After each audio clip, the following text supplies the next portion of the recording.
الأنبياء والمرسلين أما بعد فأعوذ بالله من الشيطان الرجيم بسم الله الرحمن الرحيم سبحانك لا علم لنا إلا ما علمتنا إنك أنت العليم الحكيم رب اشرح لي صدري ويسر لي أمري واحلل عقدة من لساني يفقه قولي الصلاة والسلام عليك يا سيدي يا رسول الله وعلى آلك وأصحابك يا سيدي يا حبيب الله صلى الله عليه وسلم.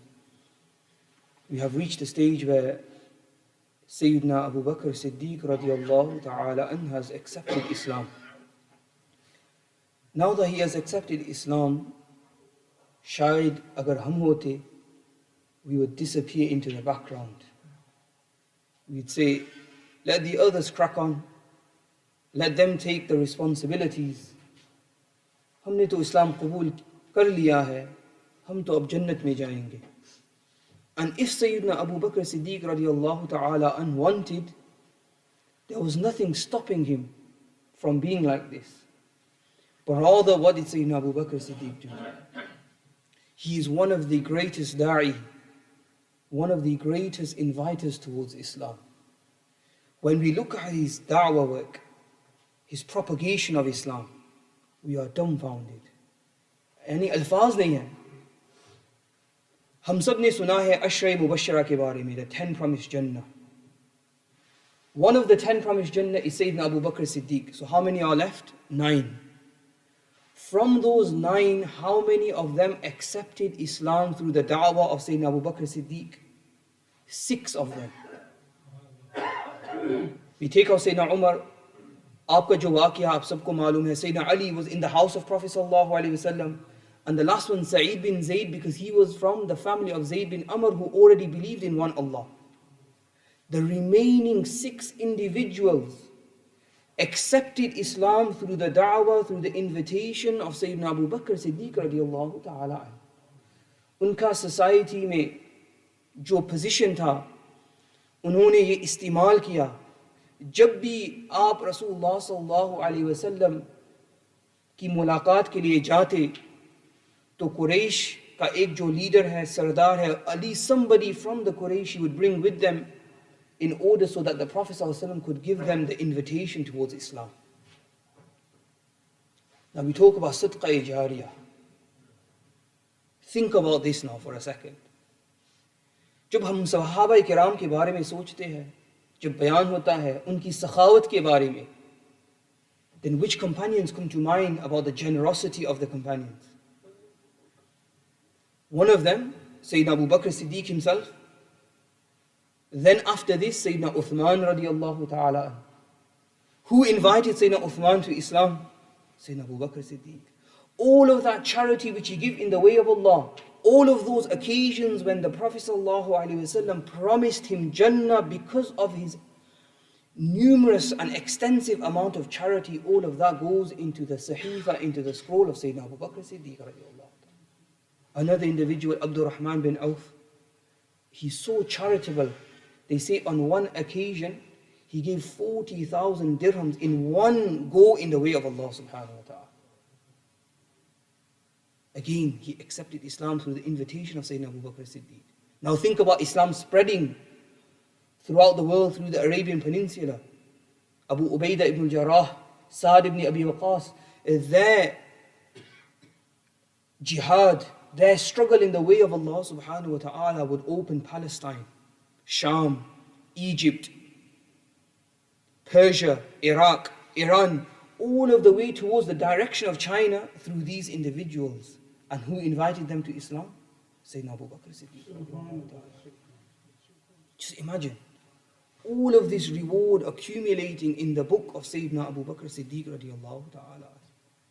So this was the top level of society. जो सरदार लोग थे, जो लीडर थे, उनको भी इस्लाम की तरफ माइल करना, दावत देना. But then Sayyidina Abu Bakr Siddiq, even those who are on the lower levels of society, जो गुलाम है, Sayyidina Abu Bakr Siddiq is purchasing them one by one and freeing them so that they can practice their Islam openly, they can practice their Islam freely. Sayyidina Abu Bakr Siddiq was a very kind-hearted soul. He couldn't bear to see कि कुछ ऐसे लोग हैं जिन पर जुल्म किया जा रहा है, और उनकी वजह सिर्फ एक है, सबब एक है, that they believe in one God. They believe in one Allah subhanahu wa ta'ala. The most famous slave which Sayyidina Abu Bakr Siddiq freed, Sayyidina Bilal radiallahu ta'ala, the muazzin of Rasulullah sallallahu alayhi wa sallam.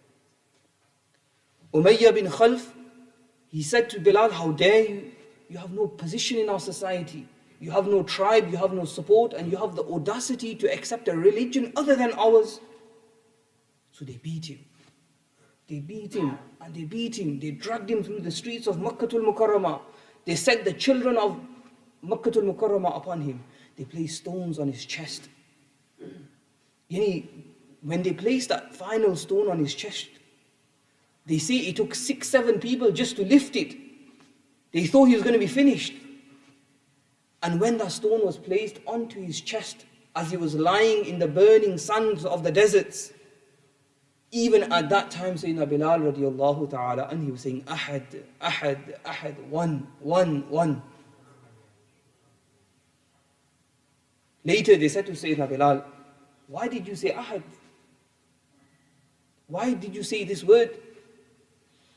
और सैयदना बिलाल रदियल्लाहु ताला ने जो जवाब दिया, कहा कि उस वक्त अल्लाह सुब्हानहु व तआला के बारे में, अल्लाह सुब्हानहु व तआला की जो और सिफात है उसका इल्म मेरे पास नहीं था. मुझको सिर्फ ये मालूम था कि मेरा खुदा एक है. So underneath that stone, the only thing I knew about Allah subhanahu wa ta'ala, I carried on saying it. Then they placed a second stone and a third stone and a fourth stone. When Sayyidina Abu Bakr, he heard the screams of Sayyidina Bilal radiallahu ta'ala, and he went in the direction. Umayyah bin Khalf was there. He said, give this slave to me. Umayyah, he thinks of a number, and at this point Sayyidina Bilal is on the verge of death. He's as good as dead to him. So he thinks of a number. Sayyidina Abu Bakr Siddiq, he says, I have accepted, Qubul kiya, I will give you the money. Umayyah shocked. So he asked for a higher amount.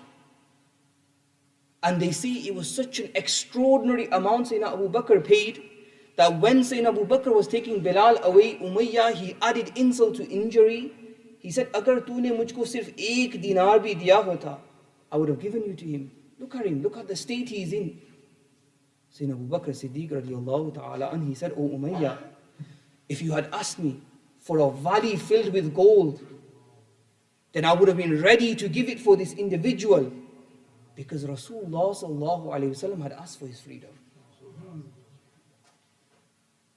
Sayyidina Khabbab ibn al-Arat, the one whose flesh was used to extinguish coal, one of the first teachers of Islam, he was freed by Sayyidina Abu Bakr Siddiq. One woman, they beat her so severely that her eyes swelled up, she could no longer see. Her daughter was sat in the corner of the room, she screamed so much that she had lost her voice. Itna mara usko. Sayyidina Abu Bakr Siddiq, he arrived, he bought her freedom. As he's taking her away, the kuffar, they say, the reason why she lost her eyesight is because she insulted our gods. हमारे जो खुदा है, उनके बारे में उन्होंने जो किया है, कहा है, इसके लिए, because of this, उनकी आंखें चली गई है. So look at this, what she says. In this state, when she has been beaten to a bloody pulp, she says that verily Lat and Uzza, these idols, nor do they benefit, nor do they harm. कोई नफा भी नहीं पहुंचा सकते हैं और न कोई नुकसान. Because of her iman in Allah subhanahu wa ta'ala, the next day when she woke up, Allah subhanahu wa ta'ala returned her eyesight. Her eyesight was given back to her. Sayyidina Abu Bakr Siddiq radiallahu ta'ala an, he had capital of how much? I mentioned 40,000 dirhams. Before he migrated to Madinatul Munawwara, just in Makkatul Mukarramah, he spent 35,000 dirhams in the way of Allah subhanahu wa ta'ala. Buying slaves and freeing them, buying slaves and freeing them. Until one day his father Abu Quhafa, he said, Oh my son, it's good that you're buying slaves and you're freeing them.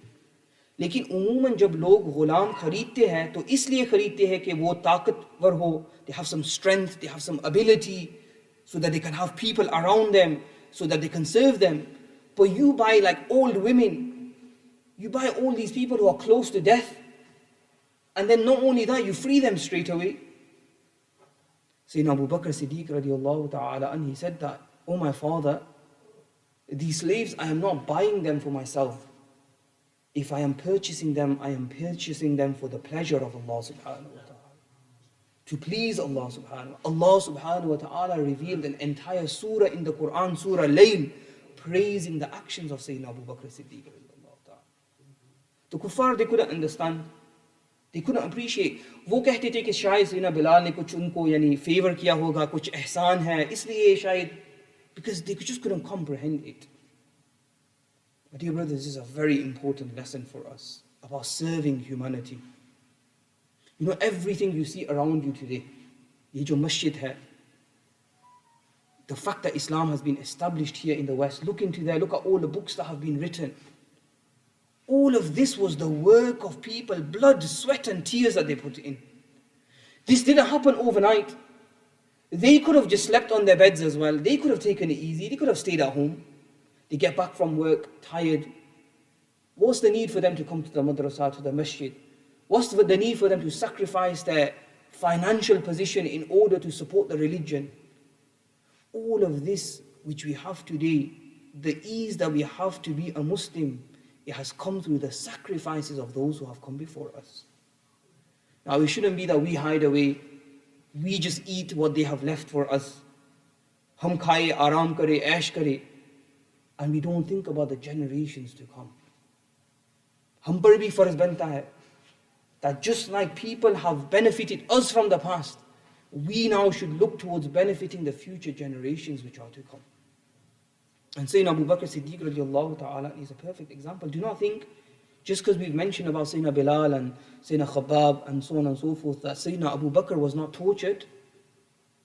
Yes, he was one of the leaders of society. He was from Banu Taym, but Banu Taym was a small tribe. Chota qabila tha. So when there's a small tribe, they won't torture people in public. आम लोगों में उनको जो है सजा नहीं देंगे. Sayyidina Abu Bakr was tortured for accepting Islam. Behind closed doors, Nawfal ibn Khuwaylid, he tied him and Sayyidina Talha bin Ubaidillah with the same rope, and he would torture them and he would beat them for accepting Islam. But this did not stop Sayyidina Abu Bakr Siddiq in the least. Rather, he continued. And when the Muslims were less than 40 in number, he approached Rasulullah sallallahu alaihi wasallam and he said, Ya Rasulullah sallallahu alaihi wasallam, we should make our message open. लोगों के सामने जाके हमको इस्लाम के बारे में बताना चाहिए. Rasulullah said, look at the power balance. We're only a few in number. But he didn't want to upset Sayyidina Abu Bakr Siddiq, so the Muslims, they went to Makkah al-Mukarramah, they went outside of the Kaaba. I want you to imagine this. Maybe like this much people, how many there are here. And this is the entirety of Makkah al-Mukarramah who is against them. Sayyidina Abu Bakr Siddiq, he stands in front of the Kaaba and he begins to lecture about Islam. He's the first khatib of Islam, the first lecturer of Islam. When the kuffar, they see this, they think, what audacity is this? How dare you? In front of us, you're going to talk about your religion. Anyone who got in their way, they beat them as well. And when they got to Sayyidina Abu Bakr Siddiq, they beat him and they beat him and they beat him. In particular, Utbah bin Rabi'ah, he wanted to kill Sayyidina Abu Bakr Siddiq. They describe him stomping on the face of Sayyidina Abu Bakr Siddiq until the face could not be recognized to the back of the head. That's how much blood there was. He was literally trying to kill him. Eventually, when Sayyidina Abu Bakr Siddiq was lifeless on the floor, they thought they had finished him off. The people, they left the Banu Taym, the clan, they came, they picked him up, they took him back to the house, they came out and they said, if Abu Bakr dies, we will kill Utbah bin Rabi'ah in exchange. Because they were sure that he was dead. Sayyidina Abu Bakr is in a coma now. He's not waking up. They're trying to wake him up. They're trying to figure out if he's alive or dead. They need to figure out if they need to kill this man in exchange. Sayyidina Abu Bakr Siddiq radiallahu ta'ala an, after much time passes, his eyes, they slowly open through the swelling. And they hear like a murmur from his voice. They can't make out exactly what he's saying, but the tribe, because they know he's alive, the tribe, they leave.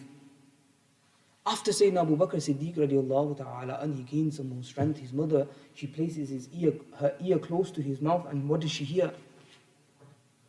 Sayyidina Abu Bakr Siddiq radiallahu ta'ala an, after being beaten and placed into a coma, the first words on his lips is, how is Rasulullah sallallahu alayhi wa sallam?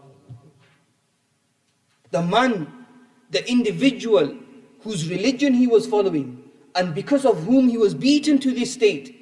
But when he comes to and he comes out of his coma, the first person he is thinking about is Rasulullah sallallahu alayhi wa sallam. His mother, she's shocked. This was that child that she prayed for. She took a qasam in front of the Kaaba so she could have a male child. And here he's close to death. And he is talking about that individual whom she believes is responsible for all of this. She says, my son, what are you saying? Have something to eat, have something to drink, try and recover. What's all this you're talking about? Sayyidina Abu Bakr Siddiq, he keeps asking about Rasulullah sallallahu alaihi wasallam. His mother, she realizes this is a serious situation. She goes to the sister of Sayyidina Umar radiallahu ta'ala anhu, who has accepted Islam, Jamil Fatima bint Khattab. She knocks on the door, she says, where's Rasulullah sallallahu alaihi wasallam? She has not made her Islam apparent yet. She says, I don't know what you're talking about. She insists and she realizes that this is something serious. She goes to see what happened. She's shocked looking at the state of Sayyidina Abu Bakr Siddiq. And in that process, she makes her Islam apparent. And then she gets scared that people are going to find out. Sayyidina Abu Bakr says, don't worry, just tell me how is Rasulullah sallallahu alayhi wa sallam. She says he's fine. He's in the house of Sayyidina Arqam, the first school of the Muslims, at the base of Mount Safa, the house of Arqam ibn Abil Arqam. But Sayyidina Abu Bakr Siddiq is a lover of Rasulullah sallallahu alayhi wa sallam. It's not enough just to hear that Rasulullah sallallahu alayhi wa sallam is okay. He needs to see Rasulullah sallallahu alayhi wa sallam. Jaan hai ishq Mustafa, roz fazu kare khuda, jisko hai dard ka maza, naze dawa uthaye kyun. These are the people of love. He's in such excruciating pain, but he needs to see with his own eyes that Rasulullah sallallahu alaihi wasallam is okay. At night time, in secrecy, they carry Sayyidina Abu Bakr Siddiq to the house of Sayyidina Arqam radiallahu ta'ala anhu. The second Sayyidina Abu Bakr Siddiq, he lays his eyes on Rasulullah sallallahu alaihi wasallam, all of his pain, it disappears. He's crying to see that Rasulullah sallallahu alaihi wasallam is okay. Rasulullah sallallahu alaihi wasallam, he sees the state of his companion. His face is all swollen. Rasulullah himself becomes upset. He begins to cry. Now look at the iman of Sayyidina Abu. Look at the loyalty of Sayyidina Abu Bakr Siddiq. He says, Ya Rasulullah sallallahu alayhi wasallam, the swelling, the pain, that is not difficult for me. But to see that it has upset you and is causing you pain, this is hurting me more. This was the maqam of Sayyidina Abu Bakr. This was his love for Rasulullah sallallahu alayhi wa sallam. He stays with Rasulullah sallallahu alayhi wa sallam, and in that moment, he says, Ya Rasulullah, this is my mother. She's not accepted Islam. Please make dua for her. Rasulullah sallallahu alayhi wa sallam raises his hands. When his mother has seen the loyalty and the love her son has for Rasulullah sallallahu alayhi wa sallam, she says also, La ilaha illallah, Muhammadur Rasulullah sallallahu alayhi wa sallam. And this is the first family member of Sayyidina Abu Bakr Siddiq to enter into Islam alongside with him. Sayyidina Abu Bakr Siddiq, he went through so much hardship and difficulty for the sake of Islam. It wasn't an easy thing for him. There was another occasion where outside of the Kaaba, the Quraysh, they broke upon Rasulullah sallallahu alayhi wa sallam. Sayyidina Ali radiallahu ta'ala, and he tells the story. He sat in the mimbar of Kufa. As mentioned in the Musnad of Bazzar, he says, who is the bravest of people? They say, oh Ali, it is you. He says, no. The bravest of people is Sayyidina Abu Bakr Siddiq radiallahu ta'ala. He mentions two reasons. I'm going to mention one of them. What happened here?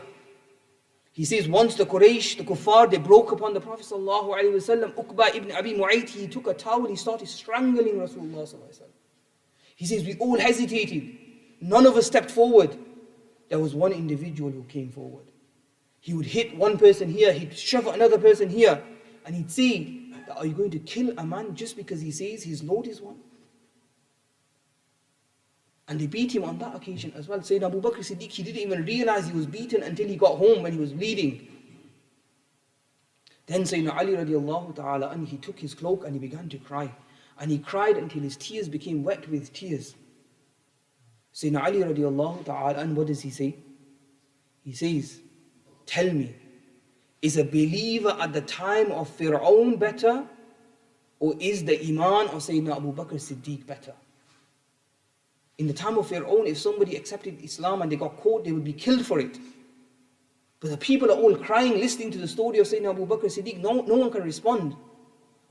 And in one narration, it's said that Sayyidina Ali said that the iman of Abu Bakr is greater than if the entire world was filled with believers from the time of Fir'aun. That 1 hour of Sayyidina Abu Bakr Siddiq is greater than 1,000 hours of the iman of the people of Fir'aun. Why? Because the people of Fir'aun, when they accepted Islam, they hid it. But Sayyidina Abu Bakr Siddiq, he was completely open about his iman. He never hid his iman even for a second. Now when this continued to happen, Rasulullah SAW was given ijazah that the people, the companions, can migrate to Abyssinia, to Habasha. I'm just going to mention a few more points and inshallah I'm going to bring my discussion to a close. Sayyidina Abu Bakr Siddiq, he sought permission from Prophet Sallallahu Alaihi Wasallam. Rasulullah ijazat di कि आप Habasha जा सकते हैं. He wanted to worship Allah subhanahu wa ta'ala openly and freely. When he leaves and he gets to Barkul Khimat, he meets the individual Ibn Ghunna or Ibn Daghina. He says, how can you leave from Makkah al-Mukarramah? You need to go back. I will place you underneath my protection. He takes him to the Kaaba. He tells the people, this person is under my protection. The kuffar, they say, that's fine. But if he wants to worship, he has to worship inside of his house. Because if he worships outside, then our people, they will become misguided. That's what they were saying, ma'azallah. कि शायद वो भी मुसलमान हो जाएंगे अगर उनकी इबादत देखेंगे. Because when he used to worship with such sincerity, such devotion. They agreed. Sayyidina Abu Bakr, he worships in his house.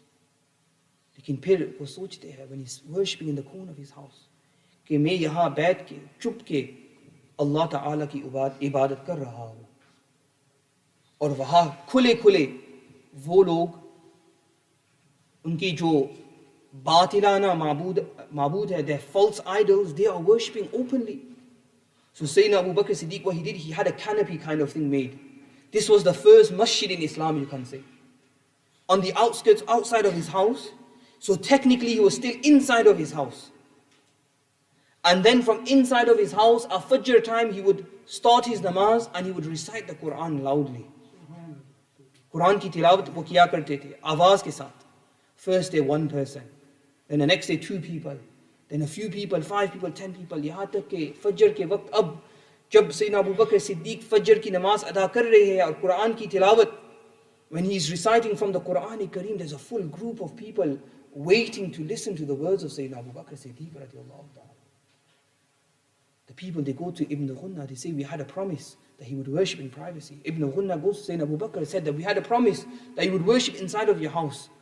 Either do what I have asked from you or remove my protection. Now listen to Sayyidina Abu Bakr Siddiq. Think about the difficulty he's gone through. He's in the protection of somebody. No one can touch him now. He says that I will not hide my Islam. This is not from the teachings of Islam. Take your protection because the protection of Allah subhanahu wa ta'ala is enough for me. I have the protection of Allah, this is sufficient for me. And so they began to persecute him again. आप सबको मालूम है कि boycott के बारे में. For 3 years when the Muslims, they were exiled from Makkah al-Mukarramah. Did you know Sayyidina Abu Bakr was exiled as well? Because he was from the supporters of Rasulullah sallallahu alaihi wasallam. So when the Banu Hashim were removed from Makkah al-Mukarramah, Sayyidina Abu Bakr Siddiq radiallahu ta'ala, and he was removed as well. This was a very difficult time for the Muslims. At night time, in the city of Makkah, they could hear the screams and the cries of the children who were crying because of hunger. But this did not deter the Muslims. The Prophet went through much hardship. After the exile, his beloved uncle Abu Talib, he passed away. His beloved wife, Sayyidah Khadija radiallahu ta'ala anha, passed away. And Allah subhanahu wa ta'ala blessed Rasulullah sallallahu alayhi wa sallam with the event of Isra and Miraj.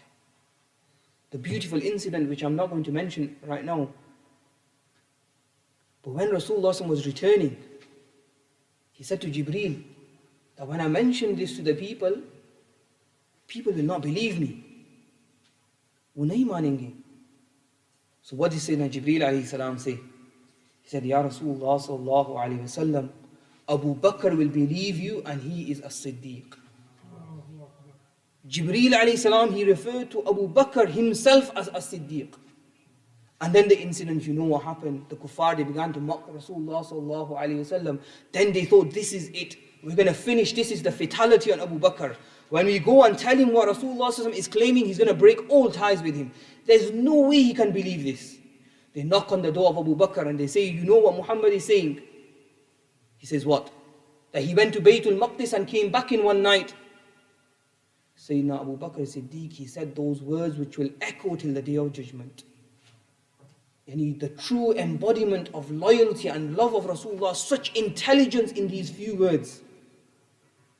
He said, if Muhammad has said this, then it must be true. He refuted the Quraysh just in case that they were making a mockery. But at the same time, he showed his aqeedah as well. Then he goes and he rushes to the Kaaba to hear the story firsthand. And on one occasion when Rasulullah is describing the gates of Jannah, you know, when he's mentioning the incident of Mi'raj, you know, what would we be? We'd be mesmerized. But listen to what Sayyidina Abu Bakr says. He says, Ya Rasulullah sallallahu alayhi wasallam, if only I could have been there with you. If only I could have been there with you. I've been with you every step of this journey. If only I could have been there with you on the night of Isra and Mi'raj as well. Rasulullah sallallahu alayhi wasallam said at that point, O Abu Bakr, in regards to the gates of Jannah, I am describing, no, that from my community you will be the first to enter into the garden. Finally, the ulama mentioned that yes, Sayyidina Abu Bakr will be the first to enter into the garden, but then he will be held behind. Why will he be held behind? Because on that day, Allah subhanahu wa ta'ala will say to him, O Abu Bakr, go out into mahshar, go out into the plains on the day of judgment and find all those who had love for you in their hearts. Then take them by the hands and admit them into Jannah as well. My dear brothers, these gatherings, when we remember these pious individuals, do not think it's something minor. This revives hearts which are dead. This gives life to those who have attained spiritual death. And loving the awliya, loving the friends of Allah subhanahu wa ta'ala is something which will benefit us in this life, it will benefit us in the grave, and inshaAllah ta'ala it will benefit us in the hereafter. We make dua to Allah subhanahu wa ta'ala that through His infinite mercy may He forgive us for our major and minor sins. May Allah subhanahu wa ta'ala give us true love of Rasulullah sallallahu alayhi wa sallam. Give us the ability to walk in the footsteps of Sayyidina Abu Bakr Siddiq. May Allah subhanahu wa ta'ala forgive us for our major and minor sins. Wa sallallahu ta'ala ala Sayyidina Muhammad wa ala alihi wa ashabihi ajma'een bi rahmatika ya arhamar rahimin.